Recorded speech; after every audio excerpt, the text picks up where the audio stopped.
En 2007, México estaba completamente sumergiéndose en una espiral de violencia de la que todas nos salimos. Es más, nos encontramos más en el fondo.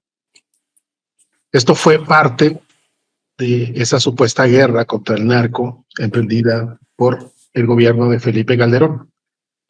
Y ese año también, a mediados, Alejandro, publicaste el que posiblemente sea el primer libro sobre el tema de una andanada que vinieron después, y que sin embargo quedó sepultado por un factor que ya iremos hablando del narcotráfico, el gran desafío de Calderón.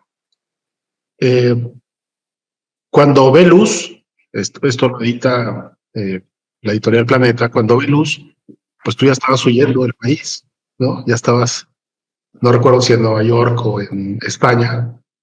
En España, pues porque, de acuerdo con la gente de Genaro García Luna, ellos tenían información sensible de que un grupo criminal que nunca identifican quería cometer un atentado en contra tuya. Y bueno, pues, más que del tiempo, finalmente se supo que todo era falso y que quienes te querían dar o desaparecer geográficamente del mapa, pues eran ellos, la propia Policía Federal, ¿no? Entonces,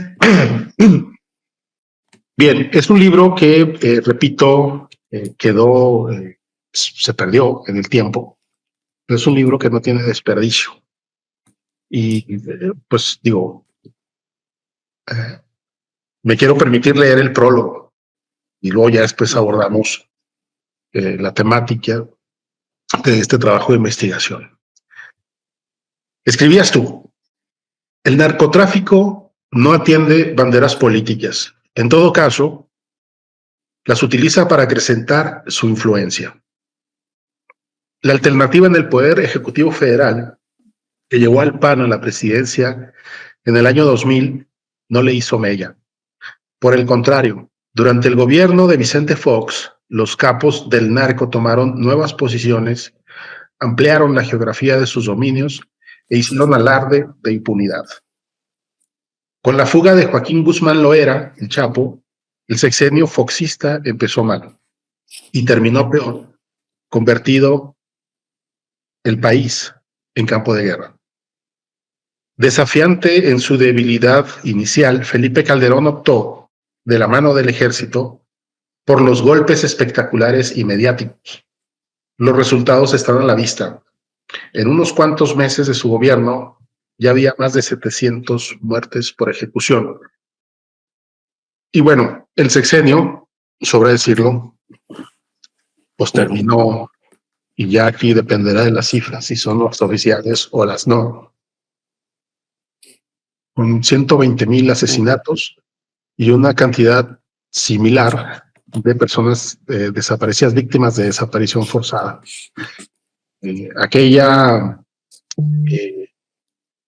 pesadilla iniciada con el gobierno de Calderón, pues nos persigue a la fecha. No ha pasado mucho tiempo entre la localización de un nuevo campo o un nuevo cementerio por cualquier parte de la geografía nacional. Y aquí, Alejandro, pues me gustaría que habláramos sobre las condiciones, primero, en las que tú elaboras este libro, y segundo, las consecuencias, pues, los días previos a que viera luz, pues, tu material. Sí, la verdad es que yo había reunido una serie de informaciones y tenía yo, digamos, la pregunta de qué había pasado con el tema del crimen organizado y el narcotráfico a partir de la transición política en México, porque estábamos muy acostumbrados a siempre señalar los pactos o los acuerdos o la actuación del crimen organizado, del narcotráfico, con los gobiernos del PRI, ¿no? Y se conocía un poco como era parte de un solo sistema. Pero me preguntaba yo qué había pasado después, ¿no? Y yo creo que creo que es el libro donde, al menos creo que es el primero donde se aborda de manera abierta casos de, de gobiernos estatales con implicaciones abiertas, ¿no? O sea, solo por poner la referencia, un caso, pues era el del gobierno de Yarrington, ¿no? Y su sucesor. Y ya Yarrington me demandó por el libro, de hecho. Y bueno, ya sabemos dónde está Yarrington, ¿no? Ahora ya, después de ser detenido en Italia, fue procesado en Estados Unidos y ahora ya entregado a, a México. Yarrington, el ex Entonces, gobernador de Tamaulipas, hay que aclarar. el ex gobernador de Tamaulipas, efectivamente. Entonces, y porque además era muy obvio el mecanismo, ¿no? de implicación ahí en Tamaulipas con él y con otros gobernadores, ¿no? Pero digamos, él es un personaje central, digamos, ahí en Tamaulipas y en el desarrollo de esta actividad. Entonces, yo me planteé, propuse a alguna editorial y me dijeron que no, porque ya creo que bueno, estaban los libros de Blanco Ornelas, ¿no? De Fernández Meléndez, de Pepe Rebeles. Que eran sus columnas. Sí. Y bastante elucubraban mucho, por decirlo menos. Eran, Sí. digo, la Digamos de uno y que yo otro al menos periodista, que yo no sé por qué se les considera grandes cronistas del crimen organizado, cuando les llegaba la información directamente desde los escritorios de la Sedena o de la Policía Federal, claro. y en su vida hicieron Digamos trabajo que de yo campo. al que le tengo más respeto es a Rebeles, ¿no? Bueno, Digamos que sí, a mí se me hace que es yo estaba un más bien personaje hablando más. de los otros dos. Sí, es exacto. Pero bueno, el hecho es de que ya lo planteé a la gente del Planeta y se entusiasmaron, ¿no? De hecho, pues el tiraje fue, la verdad es que para hacer era mi primer libro, entonces 8,000 ejemplares es mucho para un primer libro de un desconocido, ¿no? Sí, que generalmente son entre 1,500, 3,000 ejemplares. Exactamente. Y bueno, sí, digamos, ahí yo creo que aparte de este tema de la, llamémosle así, de la narcopolítica, que hablo de casos concretos, Tamaulipas, Chihuahua, Sinaloa y Jalisco, que para mí son, digamos, en aquel momento, cuando menos, yo consideraba que eran de las patas de los epicentros, digamos, donde más tenía una operación más fuerte el narcotráfico y cómo había personajes implicados en todos ellos, ¿no? Y también publico en ese libro un pequeño capítulo, bueno, un texto en el primer capítulo que se llama Injerencia desde el Potomac y que habla precisamente de un viaje que hace la administradora de la DEA y se reúne con los que son en ese momento los principales estrategas de seguridad de Fox y que a final de cuentas son los que juegan el papel central en la etapa de Calderón, ya con la famosa guerra, que es Genaro García Luna, Medina Mora, y estaba José Luis Santiago Vasconcelos, que es el único que queda marginado en la etapa de Calderón. Ahí hay cierta confusión porque mucha gente dice que Vasconcelos seguía en la Siedo cuando fue precisamente hecho a un lado, ¿no? Bueno, pero No, aquí ya se marca. cuando se cae este avión aquí en Polanco, en los alrededores, donde muere Carlos Muriño y José Luis Santiago Vasconcelos. Sí, o sea, el que lo había, digamos, cobijado un poco era Mourinho, que le había pedido una reforma judicial, una cosa así.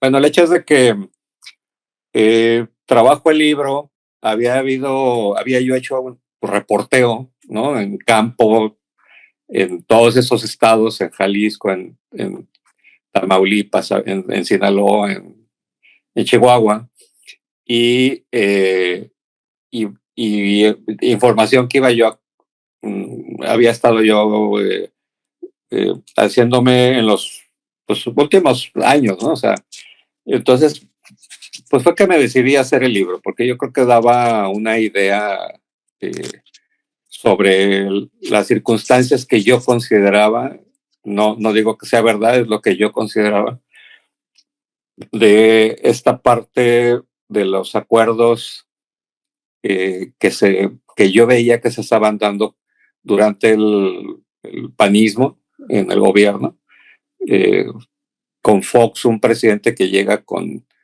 digamos, con 10 de calificación democrática, pero con muchas debilidades como presidente, y es cuando los gobernadores toman un papel protagónico. Y luego, pues Calderón con su estrategia sacada de la manga, porque ni él, ni Roberto Madrazo, ni Andrés Manuel López Obrador en campaña habían hablado de una estrategia policíaco, militar, o, es más, no hablaban del tema del narcotráfico, ¿no? Cuando ya había habido violencia suficientemente grave en el sexenio de Fox y hacia las elecciones. Entonces, cuando entrego yo todos los materiales, creo que son 4 o 5 meses después del acuerdo que yo tengo con la editorial, yo entrego en febrero, marzo del 2007, y el libro sale en la primera semana de junio de ese mismo año, ¿no? Pero bueno, yo ya trabajando en la revista Proceso, que es donde yo estaba trabajando ahí en el staff en la Ciudad de México, eh, me toca cubrir algunos de los hechos que se están dando con la famosa guerra Calderón, ¿no? Y uno de los epicentros será Michoacán, si nos acordamos, ¿no? Sobre todo en la primera etapa, ¿no? Eh, Ahí es donde concentra el arranque de su estrategia Calderón, ¿no? Y nosotros hicimos un texto donde incluimos información de un documento de inteligencia militar que hablaba de una serie de redes de traficantes de droga de Michoacán. Y que por cierto, ahí ya aparecía este señor, el Mencho, ¿no? Famoso, pero como tenía un tercer, cuarto nivel, o sea que no era un personaje relevante todavía en ese momento. Y cuando se publica porque había habido una confrontación y habían muerto 5 militares en alguna zona, no recuerdo la ciudad, una ciudad muy pequeña en zona caliente de Michoacán, y mueren 5 militares, entre ellos un mando. Entonces, el ejército inicia pues una cacería contra los asesinos, ¿no? O sea, que son parte de estos grupos que operan en esa zona. Y publicamos un primer texto, y luego yo estuve en la zona y publicamos un segundo texto, el corresponsal y yo. Se supone que después de eso, lo que nos llegó de información a través de Ramón Pequeño García, que era coordinador de inteligencia para la prevención del delito de la Secretaría de Seguridad Pública, que encabezaba Genaro García Luna, es decir, era uno de sus dos manos derecha, ¿no? Él le dice al director de la revista, a Rafael Rodríguez Castañeda, que efectivamente que tienen trabajo de inteligencia que arroja que hay un grupo de la familia Michoacán y de los Zetas que ordenaron mi asesinato, ¿no? Y que ellos quieren que yo traiga pues escolta y seguridad y todo ello, ¿no? Una cosa a la que pues, nos resistíamos, ¿no? Yo me resistía a eso, ¿no? Porque dije, pues es que yo así como voy a trabajar, ¿no? Eh, Cuando se le comunicó esta situación a Rafael pues me lo avisa a mí y a los principales colaboradores, y luego se lo comenta también a Julio Scherer, a don Julio, que era pues el fundador de la revista Proceso, ¿no? Y entonces al día siguiente estuvimos discutiendo con don Julio si qué se iba a hacer, ¿no? ¿Qué se tendría que hacer? Y recuerdo bien que don Julio me proponía que se parara el libro, ¿no? Porque no sabíamos si era por el texto de Proceso, que era lo que ellos decían, o si era por el libro. Y yo no estuve de acuerdo. Yo le decía que, pues, que el libro corriera por sí mismo, ¿no? O sea, eh, ese mismo día en la noche, ya era viernes, Rafael es el que me propone que las circunstancias son suficientemente serias y graves y delicadas como para tomar alguna decisión. Y en ese momento es cuando él me propone que viaje a España, ¿no? Que me salga. Y don Julio, en una reunión que tuvimos, donde estaba toda la redacción y los distintos departamentos de Proceso, yo recuerdo que don Julio dijo que era la situación más grave que había vivido Proceso, evidentemente, era hasta ese momento, ¿no? O sea, hasta, no sé, era mayo de 2007, porque después tuvimos, desgraciadamente, el asesinato de Regina Martínez, la corresponsal de Proceso en Veracruz, y una serie de agresiones así también graves contra otros compañeros, ¿no? Amenazas también y todo. Pero bueno, regresando al tema de mi caso, a la semana de que nos habían avisado, yo estaba viajando ya a España. O sea, no tardé prácticamente mucho. Y esos días sí tuve que tener seguridad, ¿no? Porque así lo consideraban también en la revista, que era oportuno. Siento que eso influyó también en el hecho de que yo creo que hice 2 entrevistas nada más de promoción. Una previa con, si no mal recuerdo, era con el corresponsal del Washington Post, y la otra fue con Carlos Loret de Mola para radio. Y alguien le había filtrado a Loret que yo me había salido del país por amenazas, ¿no? Y me lo plantea, ¿no? Cuando lo que no queríamos era que se supiera todavía en ese momento, porque no teníamos claridad de la situación. Y entonces ahí fue cuando ya tanto la revista como la editorial dijeron 0 entrevistas, y nosotros nos encargamos de la promoción del libro, ¿no?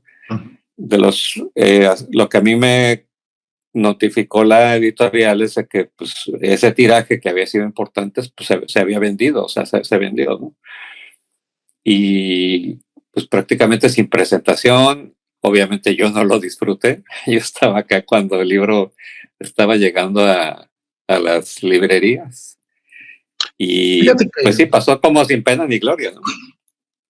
Pero cuando uno ve ese tipo de trabajos en perspectiva, puede comprender las razones que en aquel momento pudieron ser medio confusas. Y es que básicamente te avientas, no sé, unos 5 o 6 capítulos pormenorizando el tema de la militarización emprendida por Calderón. Ahora, si uno se pone en el pasado reciente, con López Obrador en las mañaneras, diciendo no sé cuántas veces, muchas, que ahora el ejército ya no masacraba, ya no asesinaba, ¿no? Que ya no tenían esa política de mátenlos en caliente. Pues uno puede comprender por qué fue particularmente sensible tu trabajo periodístico, porque hay que hacer una pequeña memoria. La narrativa oficial que es la narrativa dominante también, habla de lo sucedido desde el gobierno de Felipe Calderón hasta hoy, de cárteles, de confrontación entre cárteles. Hay casos excepcionales. Aquí hemos tenido, volvemos ese cocodrilo a Raimundo Ramos, que les ha documentado de manera fílmica y testimonial desapariciones y asesinatos extrajudiciales a marinos y soldados. Y haciendo memoria, mira, cuando incurrían estas operaciones conjuntas, así se les llamó, en la era de Calderón, hacia regiones muy concretas, pues en realidad lo que uno veía ahí era una operación de corte militar, que sí o sí se les atribuía a cártel X o cártel Y. Pero de lo que nunca se habló fue de los grupos paramilitares, de las células de mercenarios que operaron y siguen operando hasta hoy. Y todo se ha constreñido a este gran imaginario que significan los cárteles de la droga, ¿sí? Bueno, dicho eso, cuando uno lo ve en perspectiva, es decir, 18 años más tarde, pues evidentemente que aquello hubiera estropeado, si no ese libro, sino un trabajo posterior, pues una estrategia de gobierno que apostaba o que tuvo el propósito de dos cosas. De, digamos, tener un ascendente sobre las acciones del crimen. Y segundo, generar un cuerpo único de policía nacional. Ambos objetivos fracasan, y no solamente fracasan, nos sumergen en aguas bastante turbias, bastante dolorosas, o que han causado demasiado daño al país, y que no hizo sino acrecentarse el fenómeno pues en los sexenios posteriores, y hasta hoy lo seguimos padeciendo. Entonces, hablas ahí, por ejemplo, del exsecretario Galván, del desayuno que se tiene con las milicias, pero exactamente qué es lo que tratabas de mostrar en esos capítulos. Mira, lo que ya se estaba viendo, que yo creo que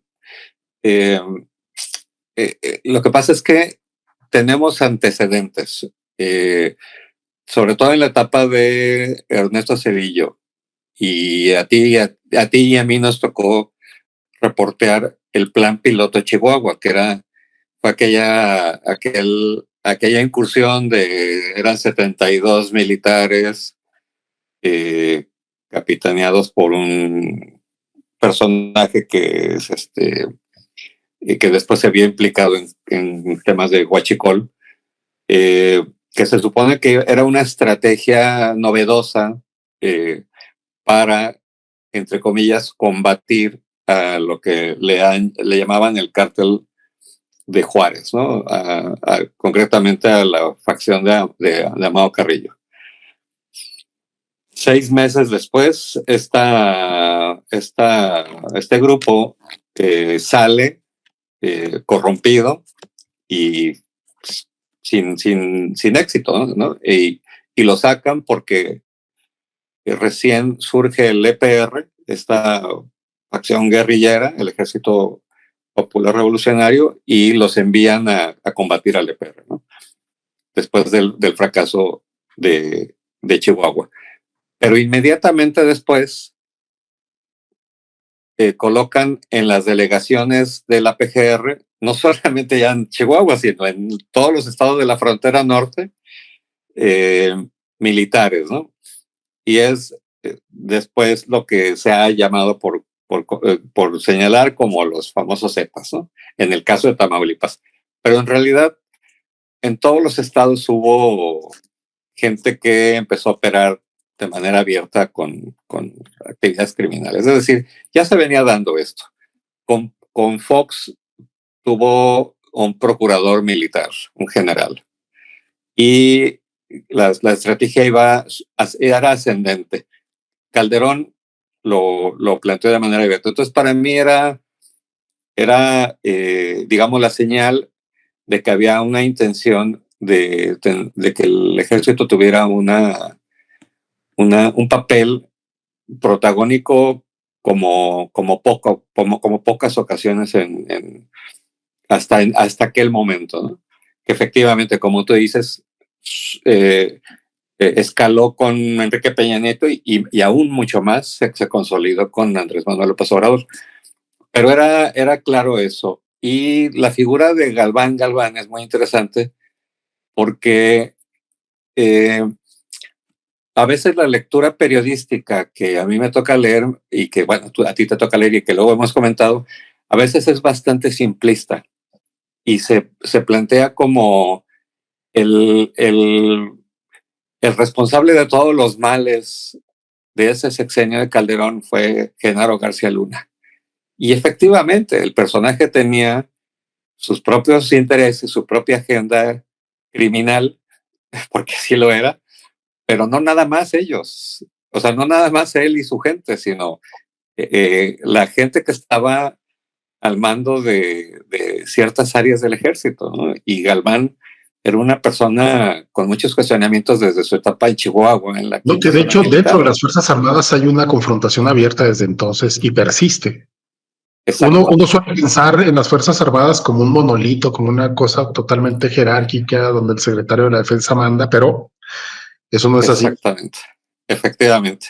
Efectivamente, esa es la situación. O sea, el secretario y su círculo, digamos, su círculo pretoriano puede tener una agenda, pero, pero los generales de campo tienen sus propias agendas, cada uno, ¿no? Y algunos otros más, ¿no? O sea, es decir, el ejército no es monolítico, ni la marina es monolítica, ni la Guardia Nacional ahora, ¿no? Entonces, eh, digamos que había un choque de intereses por parte en el gobierno de Calderón, porque su lucha contra el crimen organizado, contra el narcotráfico, era una estrategia política, ¿no? Que tenía el objetivo, pues, de limpiar primero su llegada, ¿no? Tan cuestionada, y por otro lado, plantear como si no lo hubiera hecho el narcotráfico, hubiera ya gobernado prácticamente el país, ¿no? Como él lo planteaba, o sea, era escalar a, a la máxima el discurso para justificar su actuación. Entonces, yo por eso me quise centrar también en esta parte de los militares. Y coincidentemente, cuando después de que yo estoy unos primeros meses en España y luego regreso, pues tuve oportunidad también de preguntar a algunas de mis fuentes qué sabían de mi caso, ¿no? Y precisamente una, lo consulté con dos fuentes distintas y eh, castrense los dos, uno militar y otro marino, y coincidían en que ellos, la lectura era que la amenaza había venido, pues, de Genaro García Luna, ¿no? ¿Por qué? Pues porque la lectura que luego hicimos en la revista es que lo que él pretendía era, pues, ganarse el favor de Calderón, ¿no? Que ya lo tenía de alguna manera, pero era como justificar su tanto respaldo que tenía Calderón, él buscando desactivar, lo entrecomillo, desactivar a la revista, ¿no? Que no se publicara textos tan duros contra Calderón o contra él, porque ya habíamos publicado varias cosas de Genaro García Luna. Una de las cosas que yo sé que le molestaron mucho y que a mí me tocó cubrir fue cuando el asesinato de Enrique Salinas de Gortari, donde había agentes digamos, bajo su mando, pues, o sea, abiertamente, que se vieron implicados, ¿no? En el asesinato de este señor. nosotros lo cubrimos y a mí me tocó escuchar a García Luna, ¿no? Que su enfado reclamando a un grupo de periodistas y hablando de que esa pinche revista lo que publica, ¿no? Sobre el caso de Enrique Salinas, refiriéndose al proceso. Entonces, nosotros ya habíamos publicado cosas que sabíamos que les disgustaban mucho. No éramos los únicos, pero sí, ya lo habíamos hecho, ¿no? Ahora, pero digamos que la parte era poner el énfasis en el tema de los militares. bien, y ya con esto finalizamos, estás trabajando en un nuevo libro y justamente estás dándole una vuelta de tuerca a lo que se quedó pendiente en aquel otro de hace 17 años. Cuéntanos un poco sobre el nuevo proyecto. Pues el proyecto lo que busca es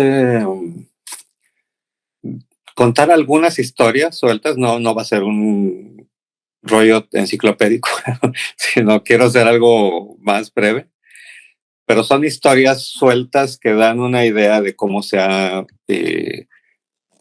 digamos, la internacionalización o la expansión del tráfico de drogas, donde están implicados pues, mexicanos básicamente, digamos, como